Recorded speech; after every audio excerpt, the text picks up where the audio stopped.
మీరా9 news నిజమైన వార్తల కోసం మీ మొదటి అడుగు. తెలంగాణ అందరికీ నమస్కారం. ఇవాళ మరి మొయినాబాద్లో కేతిరెడ్డిపల్లి గ్రామంలో జరిగినటువంటి స్వప్న గారి యొక్క ఉదంతం ఏదైతే ఉందో మొత్తం రాష్ట్ర వ్యాప్తంగా కూడా తీవ్రమైనటువంటి బాధ కలిగించింది మా అందరికి కూడా.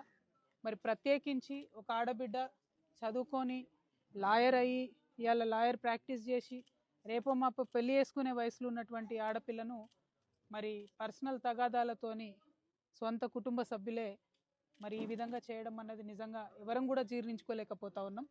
అయితే ఇక్కడ ఘోరం ఏంటంటే ప్రతి ఇంట్లో ఏదో ఒక లొల్లి ఉంటుంది, అది పక్కన పెడితే పోలీస్ వాళ్ళకి ఎన్నిసార్లు కంప్లైంట్ ఇచ్చినా వాళ్ళు పట్టించుకోకపోవడం అన్నది చాలా దారుణం. ఒకవేళ వాళ్ళు పట్టించుకొని సీరియస్గా యాక్షన్ తీసుకొని అంతకుముందే బలంగా ఈ నిందితులను బెదిరించినట్టయితే ఇట్లా ఇంత దారుణం జరగకపోతుండే అనేది మా సంబంధించినటువంటి ప్రతి ఒక్కరు ఇక్కడ చెప్తున్నమాట. సో నేను ఇవాళ ప్రభుత్వాన్ని ఒకటే కోరుతా ఉన్నా, ఇవాళ హైదరాబాద్ నగరానికి కూతవేటు దూరంలో ఉన్నటువంటి ఈ కేతిరెడ్డిపల్లిలో ఇంత అన్యాయం జరిగిందంటే కేవలం పోలీసులు అంటే భయం లేకపోవడం వల్లనే జరిగింది. హైదరాబాద్ మహానగరంలో కూడా గన్నులు పెట్టి బెదిరించి డబ్బులు గుంజుకుపోయేటటువంటి పరిస్థితి కనబడుతున్నది.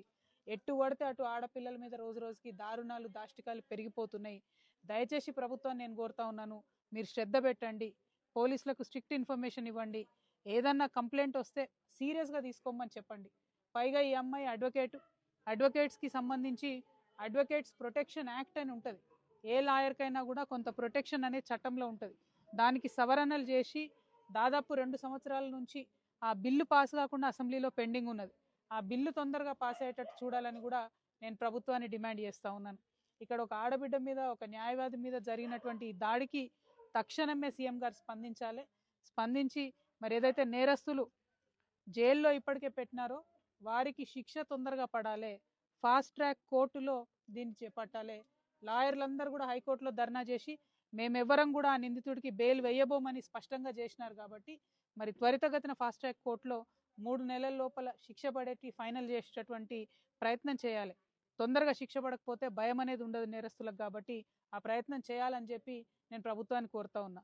ఇప్పుడు ఆ నిందితులు 4గురిలో ఒక అతను ఆల్రెడీ ఇదివరకే హత్యానేరం కింద ఉన్నటువంటి వ్యక్తి అని చెప్తా ఉన్నారు. కాబట్టి మరి కఠినాతి కఠినంగా శిక్షించాలి, ఆడబిడ్డలకు భరోసా ఇవ్వాలని ప్రభుత్వాన్ని డిమాండ్ చేస్తూ మరి స్వప్న కుటుంబ సభ్యులకు పాపం ఇద్దరు కూడా చాలా ముసలి వాళ్ళు అయినటువంటి తల్లులు ఉన్నారు. వాళ్ళిద్దరికి కూడా వారి పక్షాన మేమందరం నిలబడతాం, గ్రామస్తులందరూ కూడా నిలబడతారు.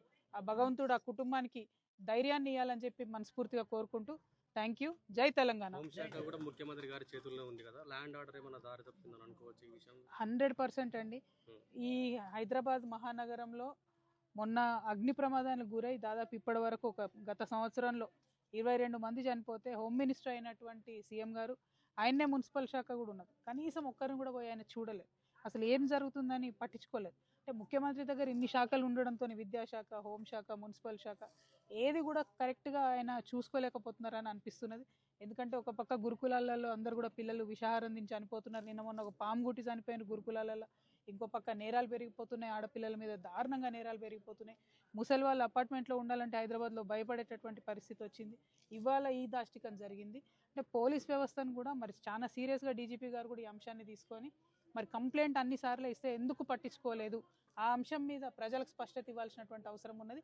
పెండింగ్ ఉన్నటువంటి లాయర్స్ యాక్ట్ ఏదైతే ఉందో, ప్రొటెక్షన్ ఆఫ్ లాయర్స్ యాక్ట్, అది కూడా త్వరితగతిన పాస్ చేసుకోవాలి, వీలైతే బడ్జెట్ సెషన్లోనే పాస్ చేయాలని నేను ప్రభుత్వాన్ని డిమాండ్ చేస్తాను. Thank you. జై తెలంగాణ.